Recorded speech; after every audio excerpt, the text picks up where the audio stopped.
জনাব তারেক রহমান কি চরমোনাইকে কোনো মন্ত্রিত্ব দিবেন? তারেক রহমান তো পীর সাহেব চরমোনাইয়ের বাসায় গেলেন, সাক্ষাৎ করলেন, ভালো, চরমোনাই খুশি খুশি। চরমোনাইয়ের মুরিদরা তাদের নতুন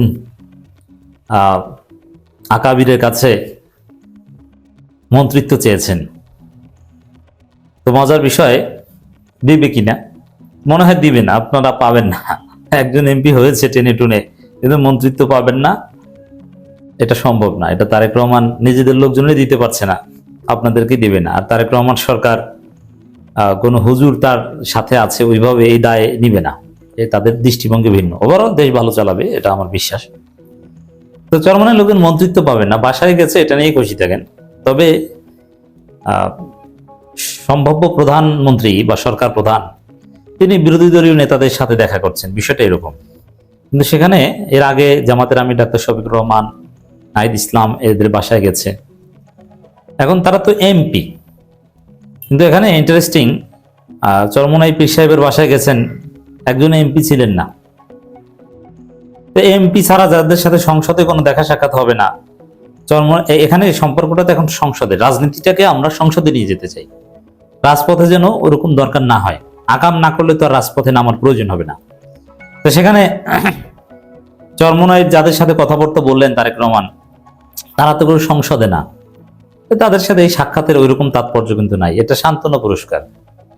কিন্তু শফিকুর রহমান এবং নাহিদ ইসলাম এদের সাথে সংসদে ইন্টারাকশন হবে, রাজনীতিটা এখন বিটুইন দেম, অ্যামংস দেম, সেই জায়গায় এটার একটা তাৎপর্য আছে। যাই হোক, পীর সাহেব চরমোনাই বাংলাদেশের ৫ম বৃহত্তম দল, এটা কিন্তু জেনে রাখেন। নির্বাচন হয়ে যাওয়ার পর দলের ক্যাটাগরাইজেশন সহজ, আপনাকে যেভাবে বলতে হবে বিএনপি বাংলাদেশের সর্ববৃহৎ দল, কিন্তু রিয়ালিটি বিবেচনায় জামাত সর্ববৃহৎ দল, কারণ বিএনপি সবচেয়ে বেশি ভোট পেয়েছে, ভোটের হার অনেক 50+, এটা মূলত আওয়ামী লীগের ভোট সহ। কিন্তু অরিজিনাল দলীয় ভোটে বিএনপি জামাত সমান সমান, অথবা বিএনপি একটু ছোট হতে পারে, কিন্তু যেভাবেই হোক না কেন ভোট যেহেতু পেয়েছে, যেমন জামাত যাদের ভোট পেয়েছে সবাই কি অরিজিনাল জামাত না? হিন্দুদের ভোট, খ্রিস্টানদের ভোটও জামাত কম বেশি হলেও পেয়েছে। তো এটা একটা কোয়ালিটি, আওয়ামী লীগের ভোট অর্জন করতে পারাও একটা রাজনৈতিক দক্ষতা। এখন আমি নিঃসন্দেহে স্বীকৃতি দিব, এবং এটাই রিয়েলিটি। এর বিপরীতে বললে আপনি মিথ্যা কথা বলছেন, যে বিএনপি বাংলাদেশের সর্ববৃহৎ দল, second largest political party in Bangladesh now Jamaat Islami. থার্ডকে, চরমোনাই থার্ড ছিল, এখন চরমোনাই থার্ড নাই, third largest political party NCP, 6 জন এমপি আছে, এবং ভোটের রেট 3.5%-এর উপরে ভোটের হার।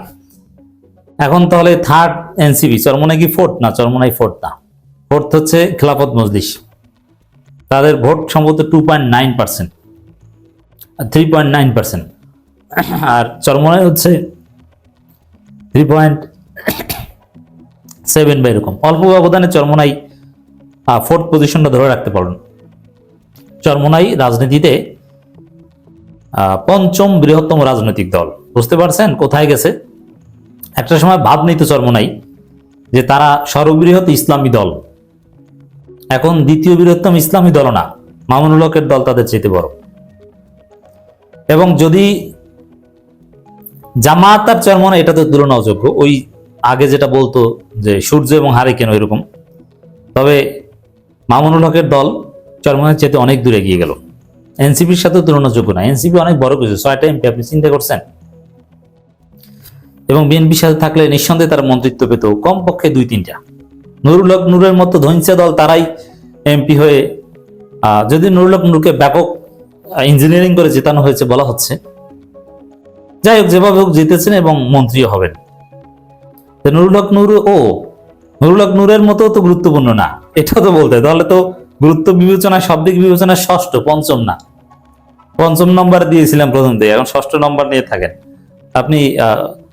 5ম নম্বর গুরুত্বের দিক থেকে, শুধু ভোট না, কিন্তু ভোটের বিবেচনায় চরমোনাই 5ম, যেহেতু মন্ত্রী হতে যাচ্ছে, সব দিক বিবেচনায় 5ম অবস্থানটা কিন্তু ভিপি নুরুল হক নূরের দল গণ অধিকার পরিষদ পায়। যাই হোক, চরমোনাই জামাতের সাথে জোট না করে কত বড় ভুল করলো, দেখলেন যে এখন 6ষ্ঠ গুরুত্বপূর্ণ, খাওয়া নাই। এখন যাই হোক, তারেক রহমান গেছেন তার বাসায়, এটা আমার মনে হয় চরমোনাই সবচেয়ে বড় অর্জন। কারণ প্রধানমন্ত্রী তার বাসায় গেছেন, স্বাভাবিকভাবে প্রধানমন্ত্রীর সাথে পীর সাহেব চরমোনাই বা এদের সাথে দেখা সাক্ষাৎ হওয়ার সুযোগ তো আর হবে না, কারণ এখন থেকে রাজনীতি, রাষ্ট্র এটা সংসদ কেন্দ্রিক। তো যারা সংসদে না, তাদের সাথে তারেক রহমান ওইভাবে ইন্টারাকশন হওয়ার কথা না। তাহলে আর কবে ভবিষ্যতে পীর সাহেব চরমনাই, শায়েখে চরমনাইয়ের সাথে তারেক রহমান মাননীয় প্রধানমন্ত্রী সাক্ষাৎ হয় বলা যায় না। তো ভাগ্য ভালো যে একবার সাক্ষাৎ হয়েছে, নাম্বার 1। দ্বিতীয় হচ্ছে, তারা এমপি না কেউ সান্ত্বনা পুরস্কার পেয়েছে, সাক্ষাৎ হয়েছে, গিয়েছেন, এটা ভালো, তারেক রহমানকে ধন্যবাদ দিতে হয়। কিন্তু তারা যে মন্ত্রিত্বের স্বপ্ন অনেকে দেখছেন, এটা আকাশ কুসুম কল্পনা। আপনার এই মন্ত্রিত্বের যোগ্য না। যতটুকু ভোট পেয়েছেন, একটা সিট নিয়ে মন্ত্রিত্ব দাবি করতে পারেন না। অনেকে করছেন, দলীয়ভাবে দাবি করেন নাই জানি, কিন্তু ব্যক্তিগতভাবে অনেক মুরিদ এটা স্বপ্ন দেখে, জামাতের সাথে জোটে থাকলে তো জামাত ক্ষমতায় যেত, অতএব জোটে নাই, এখন আমরা আমাদের কারণে আপনার ক্ষমতা এসেছেন, এখন মন্ত্রিত্ব দেন। কি আবদারটা! অবশ্য চরমনের মধ্যে যারা স্মার্ট তারা কিন্তু দল ছেড়ে চলে যাচ্ছে। তো দর্শক, এখানে চরমনাই সুন্দর কথা বলেছে, কিন্তু এই কথার মধ্যে আবার ফাঁক আছে। চরমনাই তারেক রহমান অনুরোধ করেছে যে আমরা সংসদেই সবকিছু সমাধান করব, আমাদের যেন রাজপথে নামার প্রয়োজন না হয়। চরমনাই বলছে না, রাজপথে নামবো প্রয়োজনে, তবে আপনি ভালো কাজ করলে নামবো না, ভালো কথা। কিন্তু সমস্যা হচ্ছে, সংসদে চরমনাই বলবে কিভাবে? একজন এমপি কি বলবে? চরমনাই কিছু বলতে হলে তো রাজপথে বলতে হবে।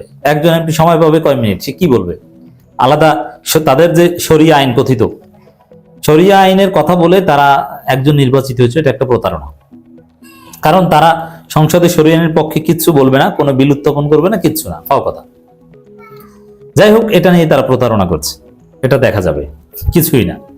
এই জন্য রাজপথ ছাড়া চরমনাইয়ের কোনো গতি নেই। এই জন্য দেখবেন যে চরমনাই সবচেয়ে বেশি রাজপথে নামার চেষ্টা করবে, কারণ তাদের তো এমপি নাই ওরকম, তারা তো সময় পাবে অল্প একটু। এটা হচ্ছে কথা। তো দর্শক, এখানে তারেক রহমান বিরোধী দলীয় নেতাদের কাছে যাচ্ছেন, এমনকি যারা এমপি না, নির্বাচিত না, তাদের কাছে যাচ্ছেন, ইটস ভেরি গুড। তবে আমরা এখানে বলতে চাই, তারেক রহমান উচিত বিরোধী দলগুলোর কাছে ক্ষমা চাওয়া। কারণ তিনি জামাতের আমিরের বাসায় গেছেন, নাহিদ ইসলামের বাসায় গেছেন, চরমনাই পীর সাহেবের বাসায় গেছেন, কিন্তু বিএনপি সন্ত্রাসীরা চরমনাইয়ের লোকজনকে আচ্ছা মতো পিটিয়েছে বরগুনায়। আমি ভিডিও দেখেছি এবং খোঁজ নিয়েছি, ইটস ট্রু। জামাতের লোকজনকে, জামাতের নারীদের গায়ে হাত দিয়েছে, এনসিপির লোকজনকে পিটিয়েছে, আপনারা জানেন না সবাই। এবং এরকম হাজার হাজার ঘটনা ঘটেছে। বাড়ি ঘরে আগুন দিয়েছে বিএনপি সন্ত্রাসীরা, জামাতের অফিস পুড়িয়ে দিয়েছে, এরকম ঘটনা ঘটেছে। এখন এইরকম ঘটনা ঘটাবে আপনার দলের লোকজন, আর আপনি যে মিষ্টি খাবেন আর চা খাবেন। একটু ক্ষমা চান যে আমার দলের লোকজন যা করেছে এজন্য আমি দুঃখিত, আমি ব্যবস্থা নিচ্ছি। এটা ব্যক্তিগতভাবে বলেছেন জামাতের আমিরের কাছে এবং নাহিদ ইসলামের কাছে। তবে স্পষ্টভাবে মিডিয়ার সামনে বলেন যে আমার দলের লোকজন যে নির্যাতন করেছে এজন্য আমি ক্ষমা প্রার্থী, আমাকে ক্ষমা করেন, আমি নতুনভাবে শুরু করছি, আমি ওদেরকে জেলে ভরবো। এটা করা উচিত ছিল।